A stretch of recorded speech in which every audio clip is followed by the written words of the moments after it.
awali dengan berdoa terlebih dahulu. Berdoa dipersilakan.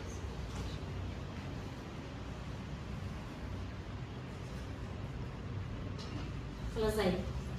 Baik, kita mulai ya dengan baca basmalah. Bismillahirrahmanirrahim. Bagaimana kabar teman-teman pada pagi hari ini? Alhamdulillah. Sehat ya semuanya ya.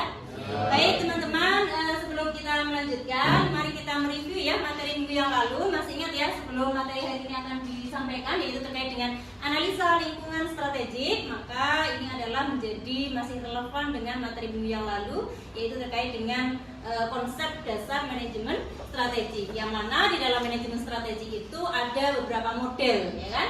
Model yang kita gunakan adalah modelnya milik Whelan dan Hanger. Nah, yang mana di dalam model itu terdiri dari yang pertama adalah apa? Formulasi strategi, yang kedua adalah implementasi strategi, yang ketiga adalah evaluasi strategi. Nah, sebelum melakukan formulasi strategi atau perumusan, ya, sebelum melakukan perumusan strategi, maka ada hal yang perlu dilakukan, yaitu melakukan analisa lingkungan. Nah, tujuannya untuk apa sih analisa lingkungan ini, dan kemudian apa yang dihasilkan? Nah, ini ya. Nah, ini nanti akan kita bahas pada pertemuan hari ini. Nah, langsung saja ya teman-teman ya. Yang pertama adalah analisa lingkungan strategik. Ya, alat untuk menganalisa lingkungan itu banyak sekali. Ya, nanti akan kita lanjutkan pada pertemuan berikutnya. Yang pertama ini yang akan kita gunakan adalah menggunakan alat apa? Tes SWOT. Nah, yang lainnya ada apa lagi? Ada yang tahu selain SWOT ini yang bisa digunakan analisa strategi?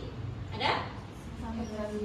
Samudra Biru, kemudian ada BCG, PSD, ada apa lagi? Ada? Dan balance score, Mas Yofi? Balance scorecard, ada apa lagi? Nah, itu ya teman-teman ya. Nah, jadi yang sering digunakan di dalam lembaga pendidikan itu adalah analisa SWOT. Nah, itu ya. Jadi yang adalah analisa lingkungan. Apa sih analisa lingkungan? Namanya adalah analisa, yaitu menganalisis ya, menganalisis atau memberikan penilaian kepada lingkungan secara keseluruhan untuk mengetahui apa sih yang ada, gejala-gejala apa sih yang ada ya, secara akurat. Nah, baik secara internal maupun secara eksternal. Nah, lalu yang disebut sebagai lingkungan internal dan eksternal itu apa? Nah, ini ada di dalam lingkaran ya, lingkaran lingkungan atau environment. Nah, yang ada di sini, yang ada di di bagian dalam ya, ini adalah lingkungan internal. Apa saja itu yang ada di situ? Ada struktur ya, struktur organisasi, kemudian ada resource SDM. Nah, itu adalah bagian dari lingkungan internal. Kemudian cara menganalisa lingkungan eksternal ini ada 3 cara. Nah, tentu kalian sebagai ahli manajer ya, karena sudah belajar ilmu manajemen, maka tentu tidak asing ya dengan istilah-istilah ilmu manajemen. Yang pertama adalah dengan cara scanning. Apa scanning itu? Ada yang tahu? Lingkungan pendidikan. Nah, ini ya, jadi mempelajari seluruh segmen dari lingkungan, jadi dipelajari dulu sebelum dilakukan tahap berikutnya. Kemudian adalah monitoring, mengamati perubahan apa sih yang terjadi. Nah, ini ya, kemudian forecasting. Forecasting ini adalah meramal atau melakukan prediksi, kira-kira gimana ya, atau estimasi, itu ya namanya forecast. Kemudian assessing, barulah kemudian yang paling akhir adalah menentukan apa sih sebenarnya pengaruh atau dampak dari perubahan lingkungan yang terjadi. Nah, itu ya, ini adalah alatnya. Nah, kemudian analisa lingkungan, faktor-faktor lingkungan ini ada 2 ya. Yang pertama adalah lingkungan internal, ya, yang masuk dalam lingkungan internal itu apa sih kalau di sekolah? Ya, kalau tadi kita membicarakan lingkungan secara umum, gitu ya. Nah, ini kita lebih spesifik yaitu di lingkungan lembaga pendidikan. Nah, yang pertama adalah pendekatan fungsional. Apa sih yang menjadi bagian dari internal? Yang pertama adalah kesiswaan, urusan terkait dengan kesiswaan, atau biasa disebut kalian belajar terkait dengan manajemen kesiswaan ya. Nah, kemudian juga bisa berupa kemampuan atau kompetensi, itu juga menjadi bagian dari input. Nah, ini ya prosesnya bagaimana yang melalui manajemen strategi nanti. Nah, outputnya apa? Nah, ini ya, outputnya adalah nantinya akan menjadi bagaimana untuk menuju daya saing sehingga diperoleh keunggulan bersaing. Nah, ini ya, goalnya itu ini dalamnya itu ini, gitu ya. Nah, berikutnya adalah kita ke SWOT sekarang ya. Nah, itu ya, itu tadi adalah pengantar ya terkait dengan analisa lingkungan. Nah, analisa lingkungan. Kemudian berikutnya adalah analisa SWOT. Salah satu alat tadi yang disampaikan bahwa untuk menganalisa lingkungan strategik melalui analisa SWOT. Nah, analisa SWOT ini apa sih? Apa ada yang bisa tahu? Mbak Tia yang baru datang. Ayo. Analisa SWOT itu merupakan proses analisis yang digunakan oleh sekolah. Jadi untuk mengetahui titik kelebihan, kelemahan, terus juga ada peluang dan tantangan yang akan dihadapi oleh sekolah. Oke, nah itu ya. Jadi intinya adalah SWOT ini adalah bagaimana sih kondisi internal dan eksternal, gitu ya, yang tadi sudah kita bahas sebelumnya dalam suatu organisasi sebagai dasar dalam untuk menentukan rancangan strategi atau pemilihan strategi yang tepat untuk organisasi. Nah, jadi apakah ada dalam posisi agresif, bertahan, atau diversifikasi, ya kan? Atau dan seterusnya gitu ya, nanti akan kita pelajari. Ada 4 strategi ya. Yang pertama adalah gabungan. Oh ya, jadi ini kan digabung, ini dari sama itu ya. Jadilah namanya SO. Nah, jadi artinya kuat dan berpeluang, positif dan positif, kan begitu ya. Dan kemudian strategi atau strategi stabil, karena organisasi berada di kondisi yang stabil, maka harus diubah strateginya ya.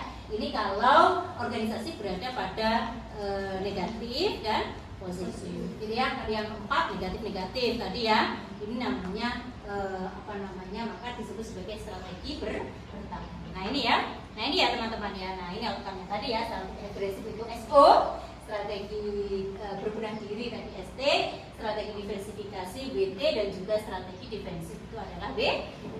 Nah ini ya. Jadi analisa strategi dapat terlalu menekankan kekuatan internal dan mengabaikan ancaman eksternal. Nah, jadi terlalu fokus pada kekuatan internal dan mengabaikan. Gimana ya caranya kita bisa menentukan mana sih sumber kekuatan, mana sih sumber kelemahan, gitu kan ya, terutama yang internal. Nah, itu salah satunya bisa melalui alat evaluasi, ya kan? Alat evaluasi yang disebut sebagai evaluasi diri sekolah atau evaluasi diri madrasah. Nah, ini ada aplikasi yang disebut sebagai rapat pendidikan ya. Nanti di situ kita bisa masukkan apa sih yang menjadi kekuatannya. Ya, apa sih yang masih kekurangannya, nilainya yang masih di bawah standar? Karena di dalam rapat pendidikan itu nanti kita bisa tahu nilainya. Berada di lampu merah, lampu kuning, lampu hijau gitu kan. Nah, itu juga bisa sebagai sumber dalam menentukan kekuatan ataupun kelemahan. Ya, salah satu ya, tidak hanya ini ya, tetapi juga aspek-aspek yang lainnya.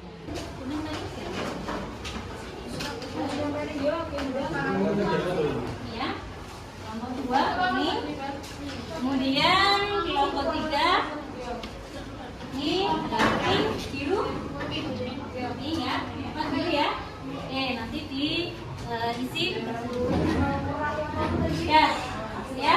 Baik teman-teman, silakan untuk dikerjakan ya di kertas yang sudah disediakan. Ya silakan mulai bekerja.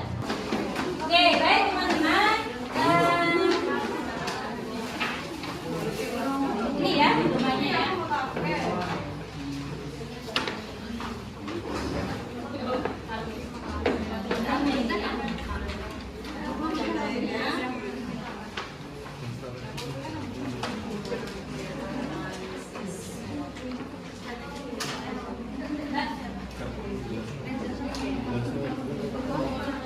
Ya itu ya. Jadi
Raja yang Kafi. Jadi dalam Beza of Islamic School ini analisa lingkungan internalnya terdapat 5 kekuatan. Yang pertama yaitu memiliki komponen pendidikan yang berkualitas, memiliki kurikulum yang unggul, yang menyeimbangkan antara pendidikan modern dan spiritual atau beragama.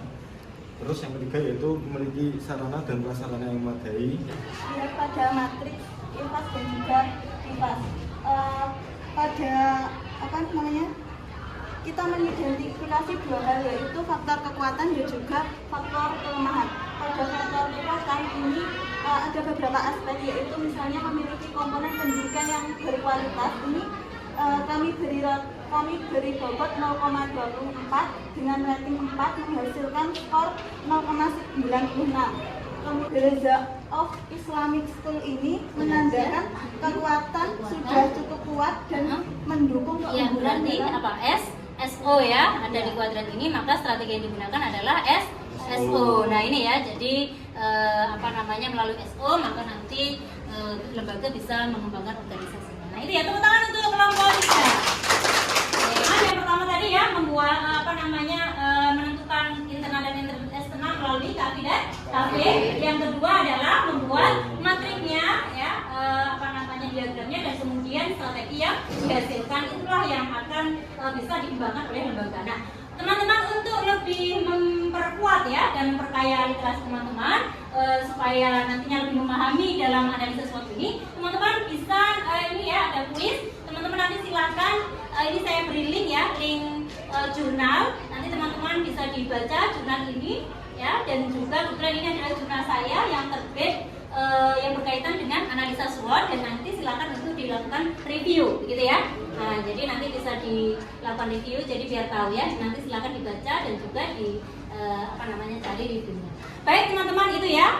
Sebelum kita akhiri ya, inti dari pertemuan pada hari ini adalah bahwa dalam menentukan strategi yang tepat, maka langkah yang pertama yang dilakukan adalah menentukan analisa kekuatan, analisa lingkungan. Salah satunya melalui analisa SWOT baik secara internal maupun eksternal sampai pada strategi yang ditetapkan atau yang ditentukan. Nah itu ya teman-teman ya. Nah ini nanti juga akan berkaitan dengan materi minggu depan. Nah materi minggu depan adalah alat-alat analisa yang lain sampai dengan kita akan membuat perencanaan strategi.